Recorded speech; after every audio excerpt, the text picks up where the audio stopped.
small terraced house down by the harbour and travel south to Ballyconneely, then east to Roundstone, and then on around the small twisty but very scenic roads to Carna, before heading along the N59, getting her back to Clifton around 5:30 or 6 in the afternoon.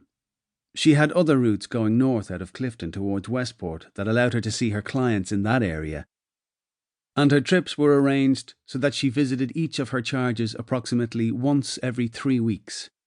Fortnightly would have been better, she thought, but the pressure of the long drives in the clinics 3 days each week in Clifton simply did not afford her the time to increase the frequency of her visits. On this particular day, it was a Wednesday, she remembered, as if she could ever possibly forget. Her clinic finished late as usual at 1:15, and by the time she had eaten a hearty lunch of soup, a ham sandwich made from home-baked wholemeal bread, and a generous slice of hot apple pie smothered in cream, it was 2:00. Mary had made plans for just this situation. She had clients to see this week, but the timing would only allow her to visit 2 or maybe 3 during the afternoon. She had that number on her list between Ballyconneely and Roundstone, so that's where she would go. One old man in particular was overdue a visit, as she hadn't seen him in the previous 2 weeks. It was a pleasant enough day in Clifton that early April.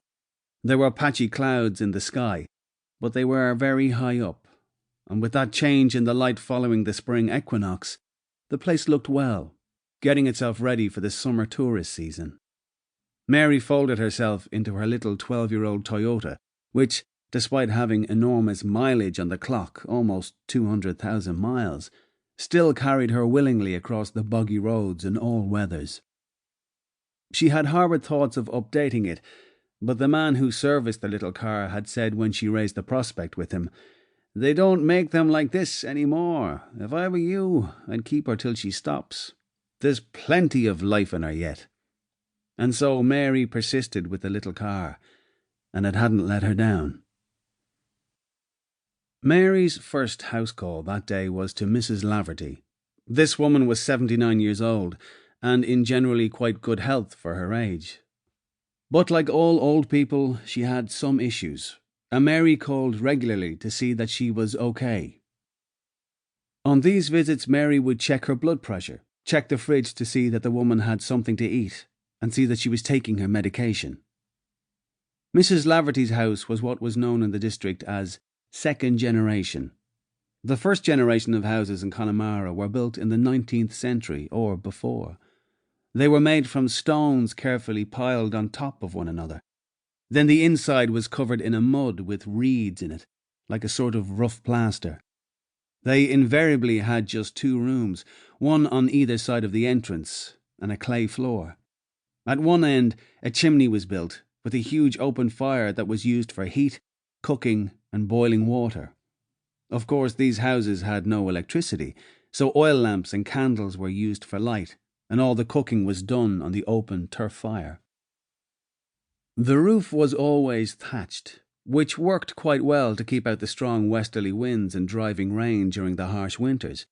Entire families had been reared in these humble properties, but few remained standing, and those that did were now generally given over to providing shelter for animals between November and April each year. By the mid-1950s, the devastating poverty that characterised the region had begun to abate.